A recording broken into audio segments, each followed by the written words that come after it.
नमस्कार दोस्तों आज हम वास्तुशास्त्र में बात करने वाले हैं कि अगर आप नया प्लॉट देख रहे हैं घर बनाने के लिए तो आपको किन बातों का खास ख्याल करना है, किन बातों से बचना है, किन बातों को आपको फॉलो करना है वास्तु के अनुसार।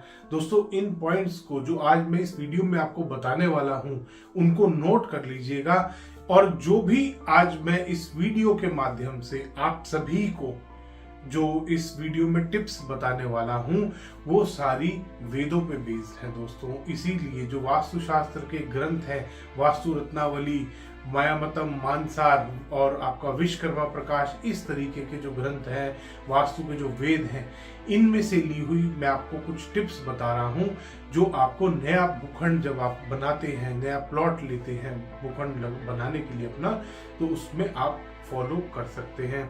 इसमें सबसे पहली चीज आती है कि अगर आपको उस प्लॉट में स्लोप ऑफ लैंड कैसा मिल रहा है नेचुरली। दोस्तों आज के टाइम में बहुत ज्यादा मुश्किल हो गया है कि आप जब भी कोई प्लॉट लेने जाएं तो आपको ओरिजिनल जो उसकी सैंड है, जो उसका ओरिजिनल टेक्सचर है, वो मिल पाए।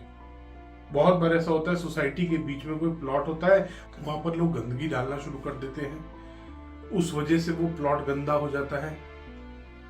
बहुत बार हमारे को वहां पर मिट्टी ऐसी मिलती है जो कोई जो बिल्डर है या जिसने वो सोसाइटी को बनाया है, डेवलपर जो है वहां का, उसने वहां पर भरत करा रखा है, मिट्टी फिल करा के, लैंड फिल करा हुआ है। तो बहुत बार हमारे को ऐसी सैंड भी मिलती है। तो ध्यान रखेंगे, अगर ऐसी सैंड है, ऐसी मिट्टी आपको मिल रही है जिसका आपको हिस्ट्री पता लग पा रही है कि ये बिल्डर ने यहाँ पर भरत कराया है क्योंकि ये प्लॉट थोड़ा डाउन था, इसको ऊंचा कराया है, ऐसी प्लॉट पे या ऐसी मिट्टी को चेक करने का कोई फायदा नहीं होता, क्योंकि वो मिट्टी जो आप चेक कर रहे हैं वो उस प्लॉट की है जहां से वो आई है। तो इसलिए ये वाला पॉइंट उन लोगों पे अप्लाई नहीं होता जो अपने घर को, जो आप प्लॉट नया देख रहे हैं और वहां पर भरत वाली मिट्टी है, आपको वो मिट्टी चेक करने से कुछ भी पता नहीं चलेगा। बहुत बार वास्तु कंसल्टेंट्स आपको कहते हैं कि हमारे पास ये मिट्टी भेज दीजिए, हम आपको चेक करके बता देंगे। दोस्तों कंसल्टेंट को नहीं पता आपने कहाँ की मिट्टी भेजी है, कहाँ, आपको खुद नहीं पता कि आपके प्लॉट में जो मिट्टी है वो कहाँ की है। अगर आपको पता है, आप 10-20 साल, 10 साल, 5 साल से उस लैंड को देख रहे हैं, रह रहे हैं या उसके ऊपर, तब आप उस मिट्टी की ऊर्जा को पता चलवा सकते हैं, पता लगवा सकते हैं अपने किसी भी वास्तु कंसल्टेंट से, खुद भी पता लगा सकते हैं किस प्रकार की मिट्टी है।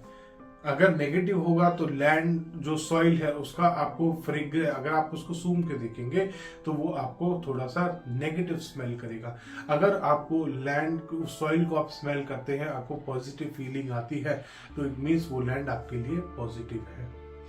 नेक्स्ट जो हमारा एक बहुत बड़ा टॉपिक आता है वो है दिशाओं का। दोस्तों आप किसी भी, बहुत बार हमारा बजट ऐसा होता है कि हम अच्छी सोसाइटी में मकान लेना चाहते हैं, अच्छे सेक्टर में मकान लेना चाहते हैं, बट वहां पर हमारे को जो हमारा बजट होता है उसके हिसाब से साउथ फेसिंग प्लॉट हमारे को अवेलेबल हो रहा होता है।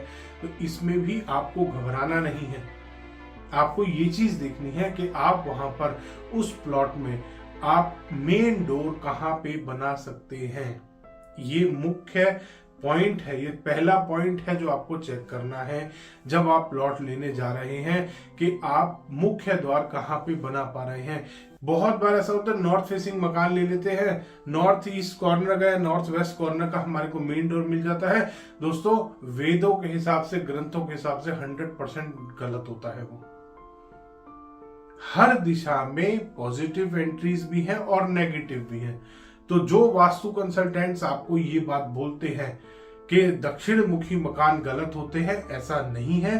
दक्षिण मुखी, पश्चिम मुखी, उत्तर मुखी, पूर्व मुखी, हर फेसिंग का मकान आपको लाभ दे सकता है अगर आपने सही जगह पे, सही पद पे आपने उसका मुख्य द्वार लगाया है।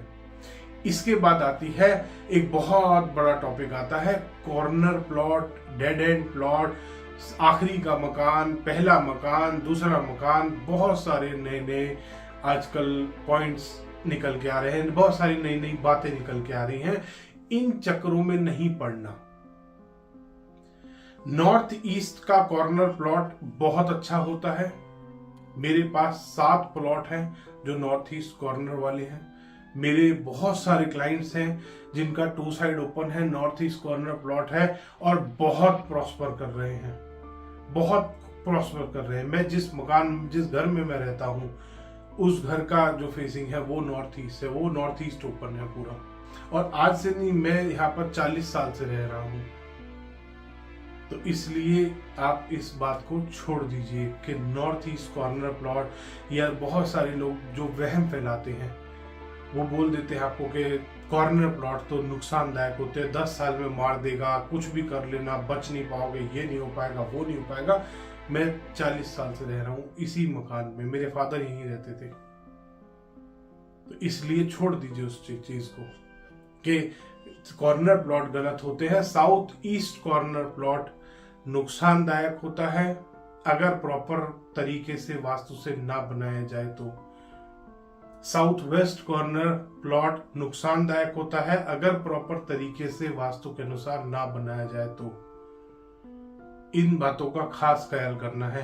कॉर्नर प्लॉट से नहीं डरना, आप उसको प्रॉपर वास्तु से बनाइए, आपको कभी नुकसान नहीं देने वाला।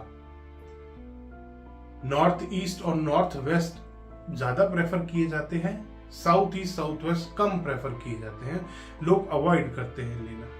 बट अगर आप उसको वास्तु अनुसार बनाएंगे तो वो भी आपको लाभ देंगे।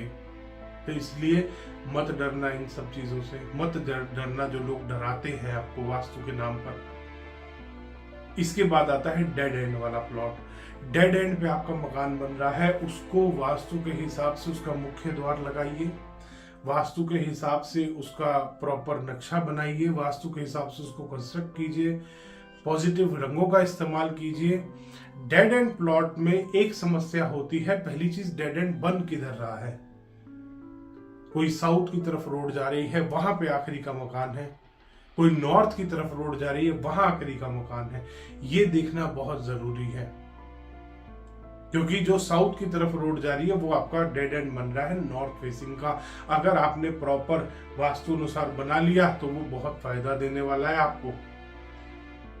और आपका डेड एंड प्लॉट बन रहा है नॉर्थ की तरफ जो रोड जा रही है, उसमें आपका साउथ फेसिंग मकान है, उसको भी वास्तु से बनाइए ताकि वो आपको नुकसान ना दे।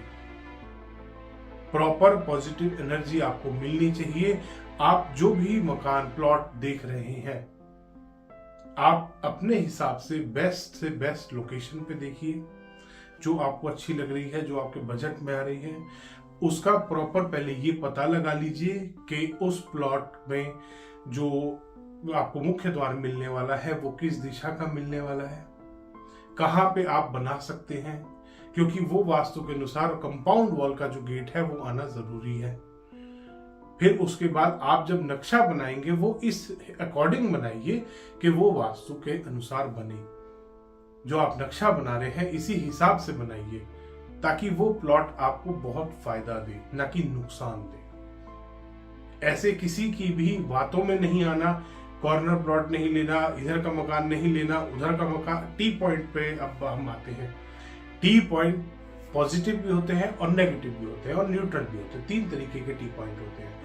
ईस्ट फेसिंग अगर आपका प्लॉट है, नॉर्थ ईस्ट में कोई टी पॉइंट हिट कर रहा है वो पॉजिटिव है।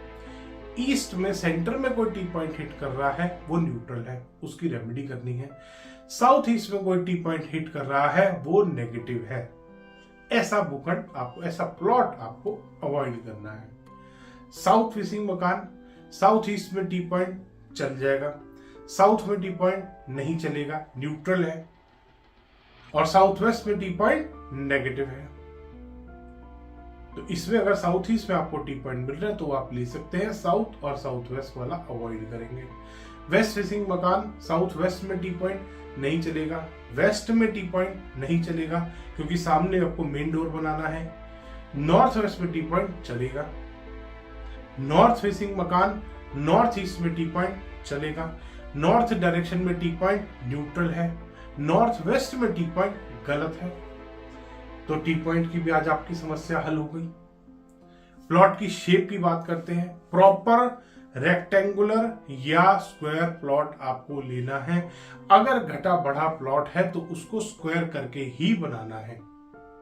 ये आप एक बात समझ लीजिए, जान लीजिए। प्रॉपर अगर आपको अपने घर में एनर्जी फ्लो चाहिए प्रॉपर, तो इस बात का खास ख्याल करना है कि आपको प्रॉपर रेक्टेंगुलर या स्क्वायर शेप का ही प्लॉट लेना है। तो दोस्तों इन बातों का खास ख्याल करेंगे जब भी नया आप प्लॉट लेने जा रहे हैं घर बनाने के लिए, ताकि आप भी वास्तु का लाभ ले पाए। धन्यवाद दोस्तों। वीडियो पसंद आया तो इसको लाइक करें, शेयर करें और चैनल को सब्सक्राइब करना ना भूलें।